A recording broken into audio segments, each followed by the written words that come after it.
In 2006, Wendy Ransom and her family went through what no family wants, watching her 2-year-old daughter Emily pass from neuroblastoma. From this tragedy, Ransom knew she wanted to do more for other families coping with this disease.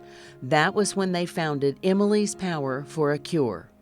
She was just 2 years old, and she had only been sick for about 4 months that we were aware of. So we felt like we had a lot of knowledge about cancer, a little bit of research, and we weren't quite ready to give up her fight. So we started Emily's Power for a Cure to help lots of other children who were sick at the time that Emily was sick, and we knew that there would be many more families who would receive that diagnosis, and we wanted to be able to help future families not to have to suffer in the same way that our family did. When a family receives the news that their child has been diagnosed with neuroblastoma in Chattanooga and surrounding area, the phone rings, and Wendy is there to answer. I get a phone call from either one of the doctors or the child life specialist. And as soon as I get that call, I put together a goodie bag and I rush down to the hospital and I sit with that family. And I kind of help them, I call that the shock and awe period.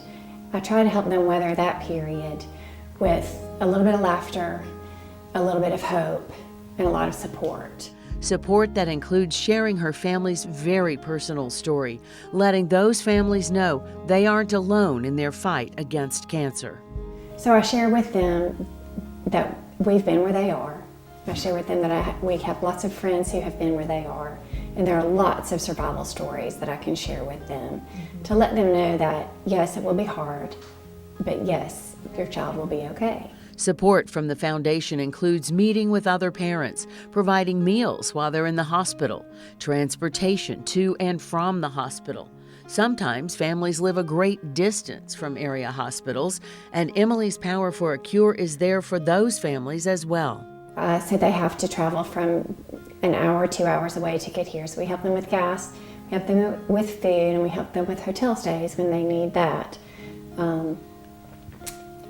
But most of what we do is support. We have a support group just for our neuroblastoma families where they can share with each other their stories of survival, their fears, and research. Research for neuroblastoma is so important, and a lot of times it's up to the families to fund it for themselves.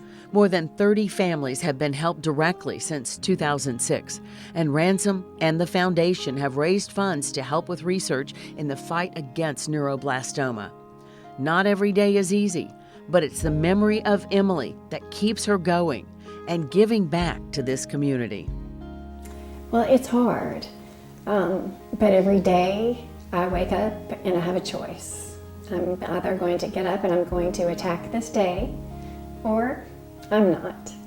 And I'm blessed to have been able to choose to keep going, to keep living, to put one foot in front of the other, one breath after the next, and step forward positively, because I know that that's what Emily did while she suffered with cancer. It didn't matter. She smiled every single day.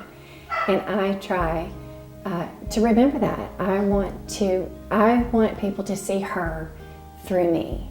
And I don't ever want anybody to forget that I am the person that I am, because I was her mom.